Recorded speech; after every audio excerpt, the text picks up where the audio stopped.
Selamat datang ke ASM Podcast yang dibawakan khas oleh Akademi Sains Malaysia.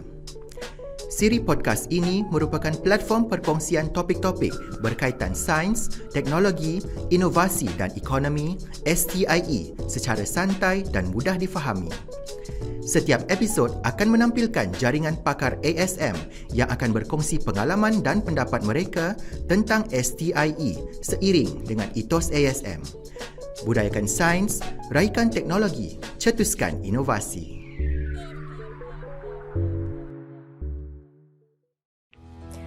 Saya mula terlibat dengan perubatan avian ini ataupun avian medicine. Minat saya bermula semasa saya seorang pelajar lagi, pelajar perubatan veterina, di mana satu kursus itu adalah kursus perubatan avian. Jadi dalam kursus tersebut saya mempelajari yang avians ni banyak spesies dia, lebih 18,000 spesies avian. Dan tentunya dengan banyak spesies ini, banyaklah perbezaan antara satu spesies dengan satu spesies yang lain. Umpamanya, avian, burung-burung, avian dalam kumpulan burung-burung, ayam, itik dan sebagainya adalah dalam kumpulan avian yang kita katakan avian.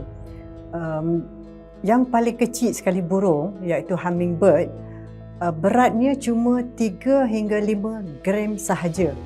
3 hingga 5 gram sahaja. Dan burung yang paling besar adalah burung ostrich, yang mana beratnya boleh capai kepada 200 ataupun 200 lebih lah kalau yang jantan tu, kilogram, berbanding dengan 3 hingga 5 gram bagi hummingbird, dan burung ostrich boleh sampai kepada 200 kilogram. Jadi bezanya sangat banyak dekat situ. Dengan banyaknya perbezaan tersebut, daripada segi fungsi pun juga berlainan. Daripada segi fizikal badan pun juga berlainan. Burung-burung yang lain yang kecil-kecil ni boleh terbang. Ostrich tak boleh terbang. Jadi bila saya lihat kepada apa yang ada spesies ni, dia sangat menarik. Sangat menarik pada saya untuk mempelajari dengan lebih lagi tentang burung-burung ini. Itulah yang menyebabkan saya memilih bidang perubatan avian ini untuk kerjaya saya. Sebab kalau kita lihat burung-burung daripada segi untuk penyakit-penyakit pun juga adalah berbeza, sebab mereka adalah spesies yang banyak yang berlainan, ya, daripada segi umpamanya daripada segi fizikal. Saya bagi contoh, kaki burung berbeza antara spesies dengan spesies yang lain. Ada yang panjang, ada yang pendek, kuku ada kuku yang panjang, kuku yang pendek, ada yang macam web, macam itik tu dia punya web, dia tak panjang. Dan paruh pun berbeza. Paruh tu ada paruh yang panjang, paruh yang pendek, paruh yang kontut, dan ini adalah berkaitan dengan pemakanan mereka.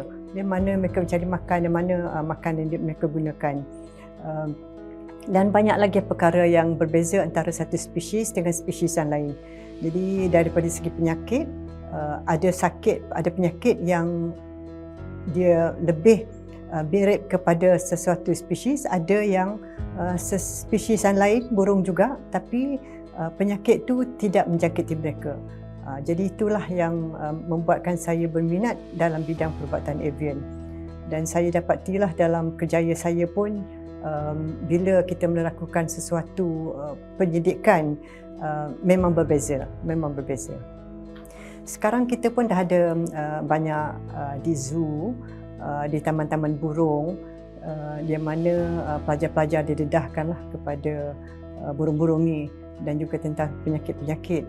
Di universiti sendiri pun, umpamanya di Universiti Putra Malaysia, kami memang selalu mengadakan pembentangan, penerangan kepada pelajar-pelajar, dan bawa pelajar-pelajar ke sekolah, ada di sekolah ke universiti untuk melihat sendiri, dan juga pergi ke sekolah-sekolah untuk memberi penerangan tentang veterina keseluruhan, dan juga mana-mana yang mirip atau berkaitan dengan burung-burung kita akan terangkanlah, kita akan persembahkan Dan kebanyakan budak-budak, terutama anak-anak kecil, kanak-kanak sekolah, budak-budak sekolah ya, mereka memang suka burung lah. Mereka suka burung dan sangat berminat bila kita tunjukkan burung, terutama bila kita tunjukkan parrot yang berbagai warna yang cantik-cantik. Itulah cara kita untuk menarik minat mereka kepada bidang ini. Dan bidang perubatan avian ni yang penting sekali selain daripada burung-burung yang mana kita lihat yang menjadi burung ni dia banyak ya, boleh jadi untuk makanan.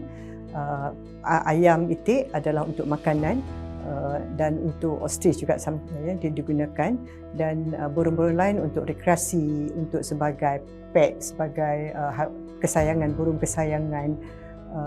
Jadi dia adalah berbeza. Dan yang bila tentang dengan makanan, kumpulan di bawah avian ini adalah poultry, ya, ayam, itik. Itu sangat penting. Dan kita tahu sekarang dalam segi security makanan, ayam adalah sangat penting. Dan isu yang berlaku pun kalau kekurangan ayam ataupun harga ayam itu tinggi, dia akan melibatkan kebimbangan tentang security makanan. Apa yang kita lihat sekarang ni tentang sains dan teknologi. Sains teknologi ni adalah sangat penting untuk kehidupan kita hari-hari dan juga untuk negara. Sangat penting sebab banyak yang berlaku sekarang yang kita perlukan adalah berkaitan dengan teknologi. Kita memerlukan teknologi untuk memastikan negara kita pergi ke hadapan, dapat bersaing dengan negara-negara lain. Jadi sains dan teknologi ni sangat perlu. Dan bila saya sebut sains dan teknologi ni, bukanlah kita nak tinggalkan sains sosial, sebab mereka berdua, sains dan teknologi dan juga sains sosial perlu berganding sama, perlu ada keseimbangan. Sebab itu dua-duanya adalah penting. Sains sosial dan juga sains dan teknologi adalah penting. Tapi untuk membawa ke hadapan lagi, sebab kita perlukan teknologi, jadi sains kita hendak ketengahkan juga. Dalam keadaan sekarang, apa yang saya lihatlah sebagai dulu saya pernah mantan Naib Chancellor dulu, kita lihat akan kekurangan pelajar-pelajar sains yang nak diambil untuk masuk ke universiti. Jadi terdapat kekurangan tentang pelajar-pelajar yang minat dalam bidang sains. Itu yang menjadikan kebimbangan. Ya, bukan kita nak jadikan semua pelajar tu buat sains saja. Kita perlukan pelajar dalam bidang social science, tapi kita perlukan lebih ramai. Dan apa yang kami nampak adalah bilangan pelajar-pelajar yang minat pada sains makin berkurangan. Itu yang kita bimbanglah. Jadi perkara lain, banyak perkara yang perlu dilakukan. Walau bagaimanapun, saya kata begitu, tapi kita lihat pada tahun ini, alhamdulillah, bila diadakan Grand Science Challenge, ya, bilangan sekolah yang melibatkan diri telah banyak, telah meningkat daripada 1,000 pada tahun sebelum ni dan lebih kepada 3,000 pada tahun ini. Ini menunjukkan yang pelajar ada minat kepada sains, bukan tak berminat kepada sains, tapi mungkin di sekolah mereka kekurangan fasiliti untuk sains, untuk mereka meneruskan kepada bidang sains. Itu mungkin. Jadi boleh jadi kita kena lihatlah daripada segi fasiliti yang ada dekat di sekolah-sekolah ya, untuk menambahkan, untuk memastikan maklumat sains itu mencukupi untuk pelajar-pelajar dan lebih menarik minat pelajar.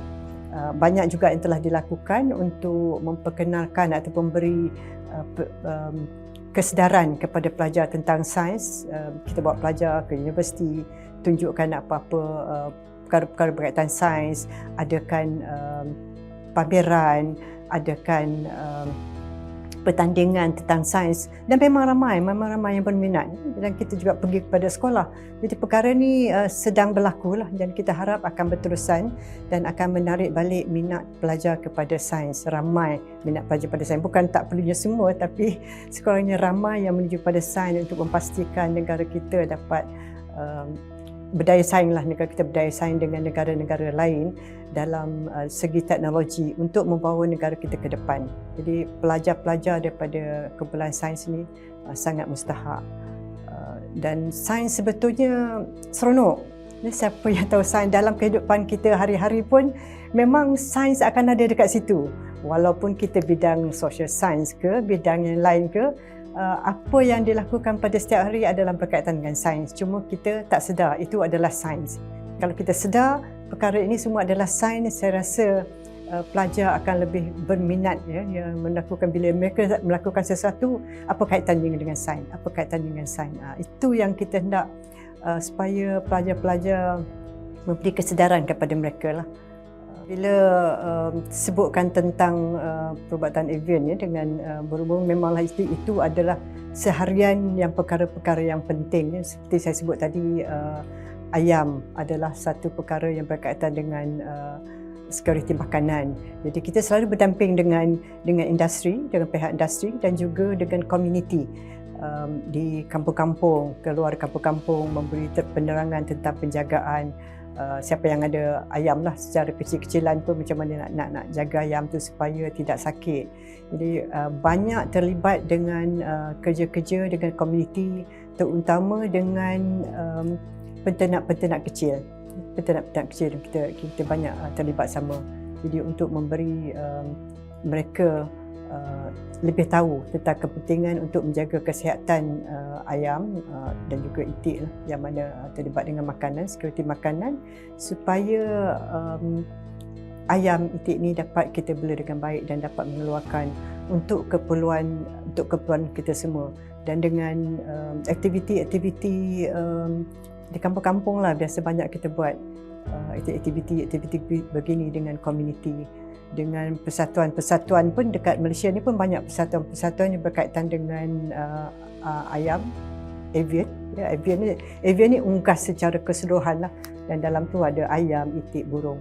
Jadi ada persatuan-persatuan dan juga mereka-mereka yang menunjukkan minat, dan memang kita bekerja rapatlah dengan mereka untuk memastikan yang pengetahuan tentang perubatan avian ini berlautan. Selalu pun ada seminar kerjasama dengan mereka. Kerjaya saya sebagai seorang pensyarah dahulu. Jadi sebagai seorang pensyarah kita kena ada mengajar, kita buat pendidikan, kita buat perkhidmatan kepada orang ramai lah. Banyak perkara yang kita buat. Jadi yang signifikan pada saya, bila saya satu sebagai seorang pensyarah, memang saya suka mengajar. Saya suka interaksi dengan pelajar-pelajar. Jadi interaksi itulah yang sebetulnya membuatkan kita lebih segar, sebab interaksi dengan pelajar-pelajar yang banyak idea-idea dia. Itu pun saya seronok. Dan dalam daripada segi pendidikan, saya fikirkan apa dia pendidikan. Kita buat banyak pendidikan lah tentang pendidikan fundamental. Secara fundamental banyak yang dilakukan, tapi saya juga fikirkan macam mana kita hendak membantu penternak-penternak, apa dia masalah penternak-penternak sekarang. Dan pada masa saya permulakan kerjaya saya dalam pendidikan, perkara yang sangat penting pada masa itu dan juga pada masa sekarang ialah penyakit Newcastle. Sebab penyakit ini adalah penyakit yang boleh membuatkan semua ayam tu mati 100% jika tidak ada suntikan vaksin. Jadi saya fikirkan kita perlu ada vaksin. Dan vaksin memang ada untuk penyakit Newcastle, bukan tak ada, memang lama dah ada. Cuma semua vaksin ada vaksin yang dibawa daripada luar negara. Jadi macam mana kita nak adakan vaksin dalam nak keluarkan vaksin lah, nak membangunkan satu vaksin dekat Malaysia. Itu yang kami fikirkan dan kami lakukan, dan alhamdulillah kita berjaya membangunkan satu vaksin di mana kita vaksin ini sekarang untuk Newcastle, penyakit Newcastle sekarang telah pun dengan kejayaan kami membangun vaksin, kita namakan UPMV4. Satu syarikat vaksin telah ditubuhkan untuk memulakan pengkomersialan vaksin ini. Dan alhamdulillah banyaklah dalam tu banyak perkara yang berlaku. Kita buat setiap kali kita penambahbaikan vaksin. Jadi sekarang ni vaksin ni telah berjaya dijual di hampir 20 negara.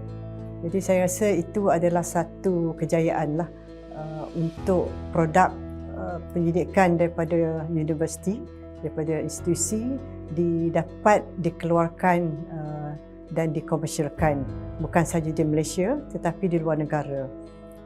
Dan dengan adanya itu banyak pengiktirafan yang kita terima, dan juga dari segi antarabangsa pun saya pun banyaklah dipanggil untuk melibatkan diri tentang dalam bidang ini.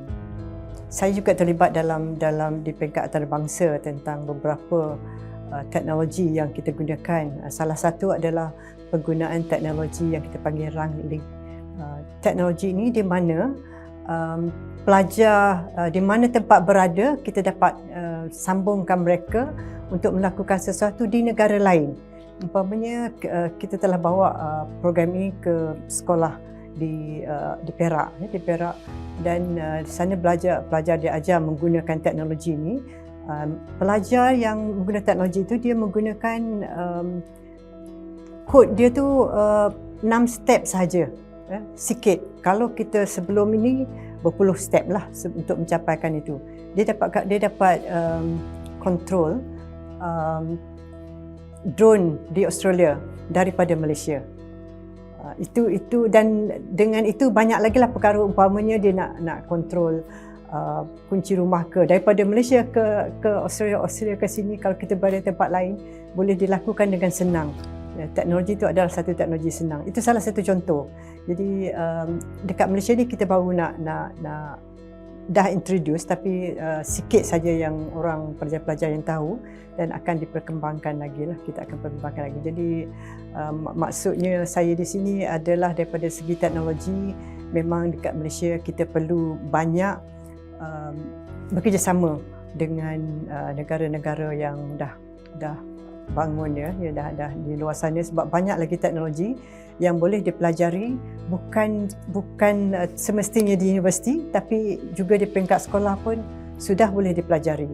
Jadi sebab tu kesedaran tentang sains dan tentang perkara-perkara ni adalah sangat penting. Kita mesti terus berusahalah untuk menambahkan minat pelajar kepada sains dan teknologi. Seperti yang saya kata tadi, sains ni bukanlah sains ni adalah yang kita gunakan harian, apa yang berlaku pada kita setiap hari, dan kita kena lebih sedar tentang perkara-perkara tersebut. Kita boleh jadi kemudian pelajar boleh jadi nak pergi kepada sains sosial, tapi kalau mereka mengetahui tentang sains, lebih lagi tentang sains, ini dapat digabungkan, dapat dikeseimbangkan, dan dapat lagi kejayaan yang dapat kita lebih bawa ke hadapan. Dalam Akademi Sains Malaysia pun kita tengok yang sains sosial ni juga penting. Sebab itu kita ada fellow daripada kalangan sains sosial, menunjukkan sains ni dia berkaitan. Sains, bila kita sebut sains tu bukan saja sains yang pure tu saja, tapi adalah berkaitan juga dengan social science, dan perlu kita fahami untuk kita teruskan supaya kita lebih berdaya saing. Jadi itu adalah sangat penting lah untuk kita ketahui tentang sains dan teknologi. Sebab yang akan membawa negara besok ke hadapan adalah mereka-mereka daripada generasi-generasi yang sekarang lah. Jadi mereka lebih faham, dan apa yang bila mereka ke depan nanti menggunakan teknologi baru, itu yang akan membawa kita lebih berjaya pada saya.